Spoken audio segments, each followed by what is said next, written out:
question and answer session again. I believe morning around 4 o'clock. Inshallah. So we'll continue for now, and afterwards we'll still have some time for extra extended because Jack will stay for a little longer. Right? So,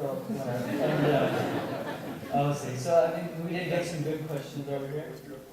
Yeah. Yeah.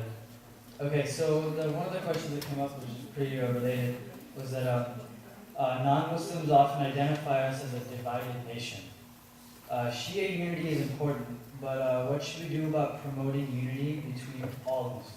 And what are some practical steps that we should take in that regard?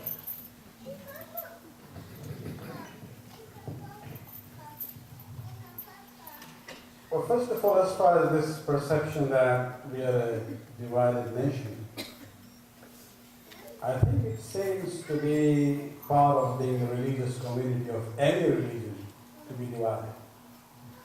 You know, whether it's the Christian world or Jewish world, when it comes to religious issues, yeah, there are divisions, in any religion that we take in this world.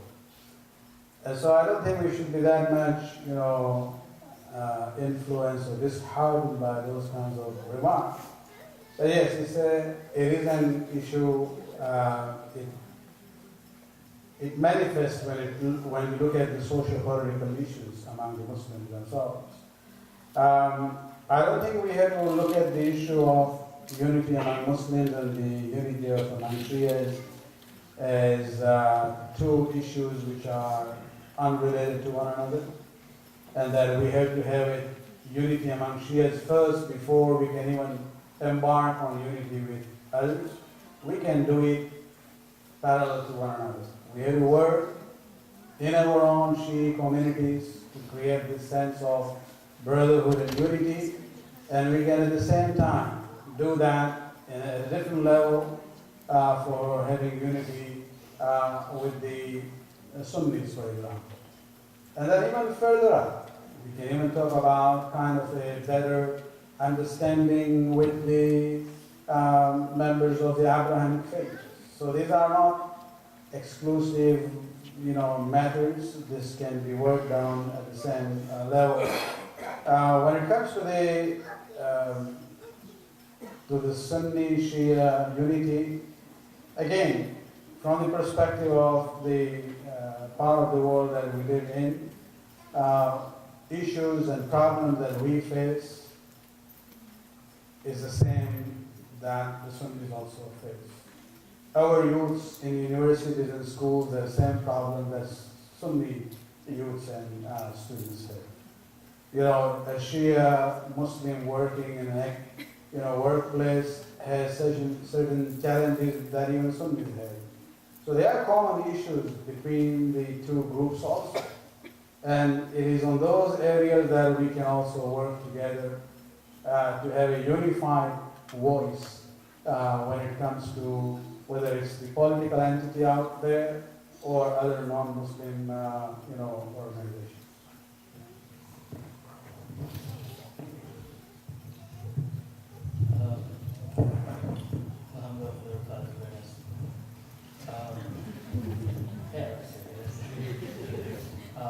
So another question we have is, Allah is limitless while we are limited in knowledge.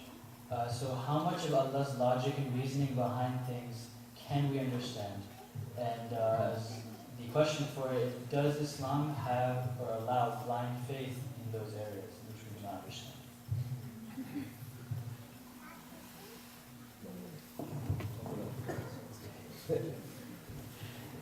Well, you see, there's a lot to say about it, but let me very quickly divide it to Aqidah and Fiqh. When it comes to the belief system, the fundamental concepts of beliefs have to be understood, and intellectually you have to be convinced yourself.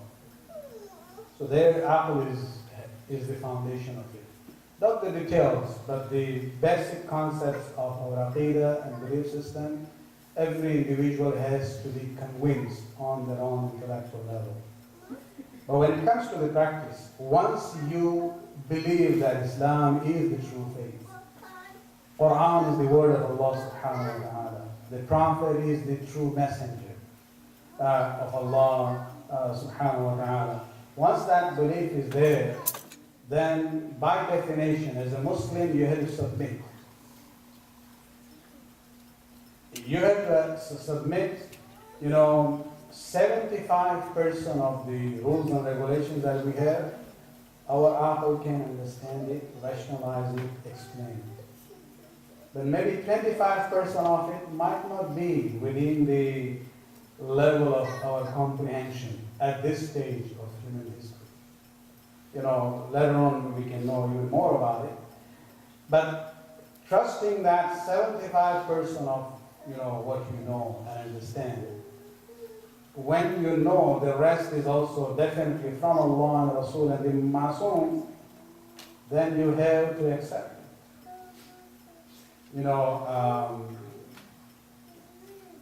If you look at the speed limit on the highways, somewhere it's 65, some places 50, some places it's even more than that. You don't really rationalize and say, it doesn't make sense. Why don't they just say one speed? There are certain things you just do it because that is what the system is asking you to do. How many rakat is there for Fajr, how many for Zohr and Asr? Is there a rationalization there? People have come up with reasons, but they are not very, you cannot sustain them. Maybe the whole idea is that sometimes Allah says, I would like you to do things just for the sake of myself. Just do it because I'm asking you to do it. That is the sense of being a Muslim, somebody who submits to the will of Allah subhanahu wa ta'ala. And finally, always give the example of the difference in the level of knowledge of Khizr and Prophet Musa and Ulul Azm Prophet. Just because of the difference in the level of knowledge that they had, Musa and Ulul Azm Prophet could not comprehend the reasons behind some of the actions of Khizr. Then you put yourself in place of Musa and put Allah in the place of Khizr. And then see what you have to do. You just have to do sabr there. Even if you don't understand, you still have to act and pray to Allah subhanahu wa ta'ala to give you the hikmah and wisdom to understand, the things that you do not understand at the moment.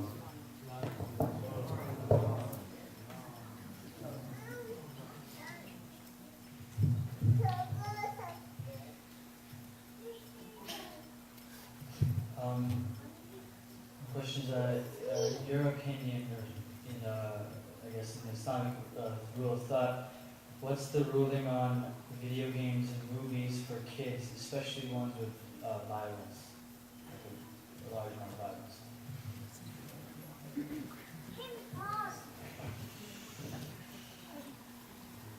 Well, I don't think we can, pass a blanket fatwa on the issue of it's totally haram or totally okay. It really depends on a particular video game and the level of violence. People, parents especially, have to be vigilant on that on these issues and see, so I would leave it to the discretion of the parents to see whether it's having an impact or not. If it's having an impact negative, then of course that should be stopped.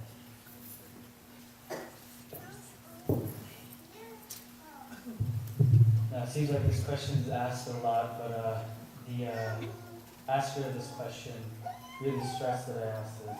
So,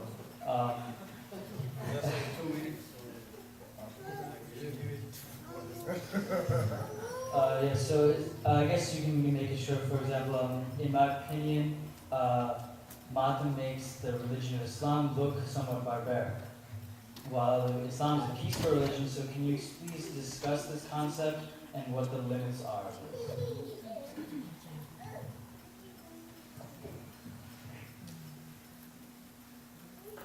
There is a Matam and a Matam. It's not all the same.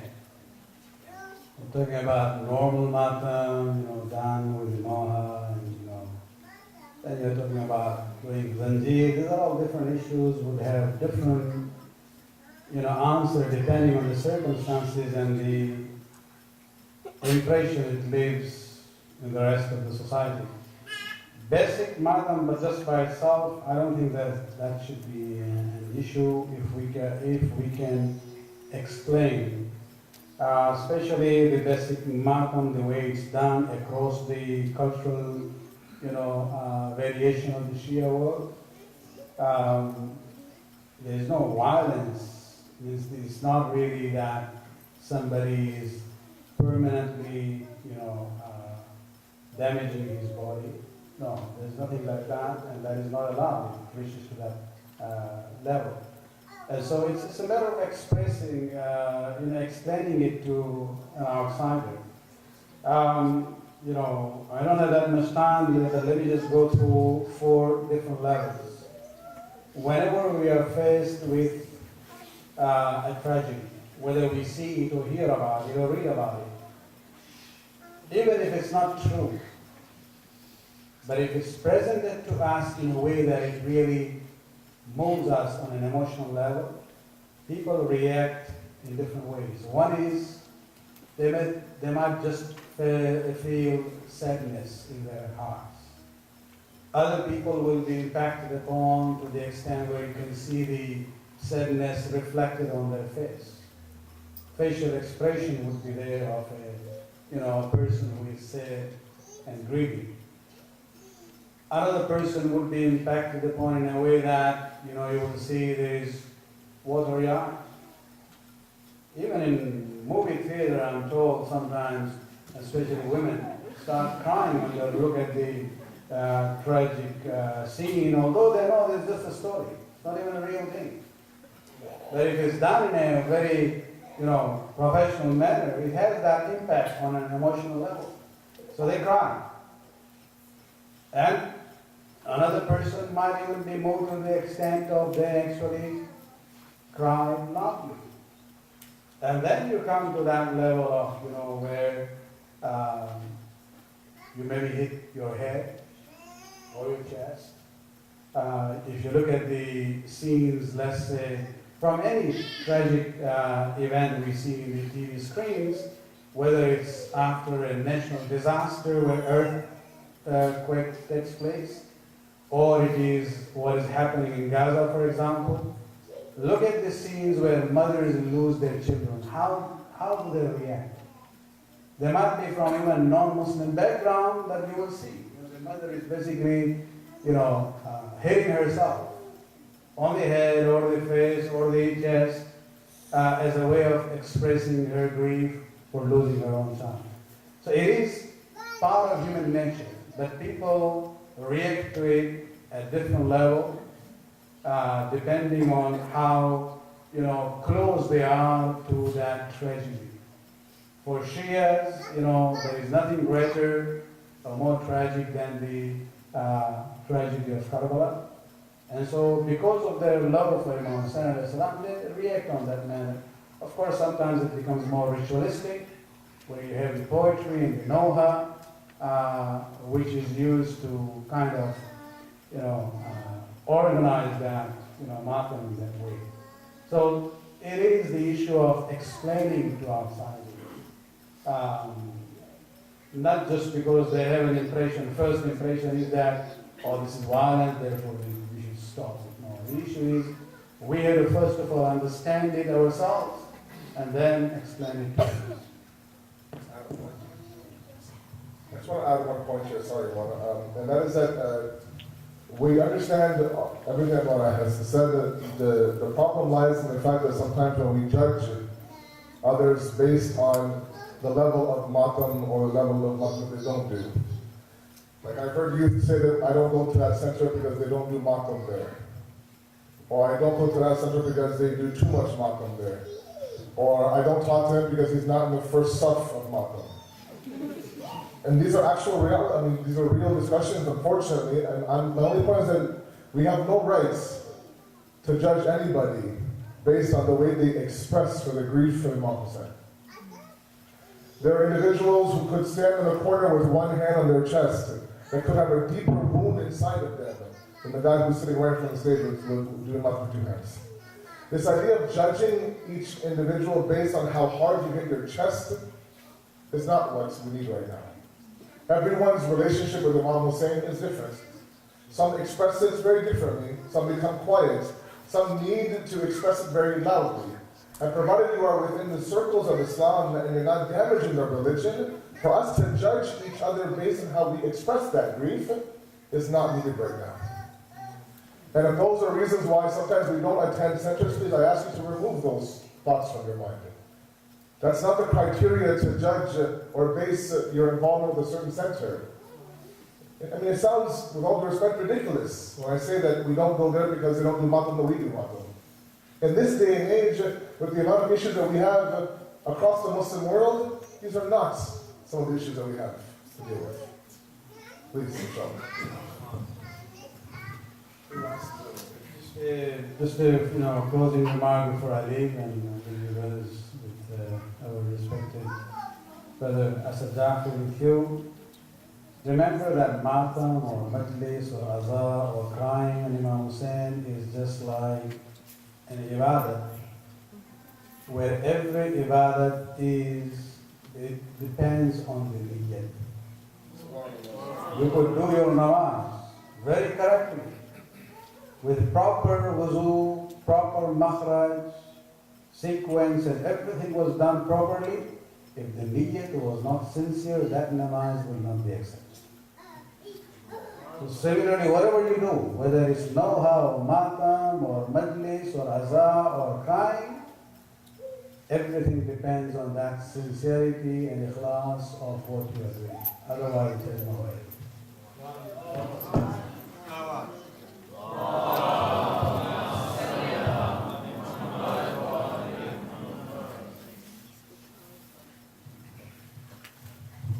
I'll take it.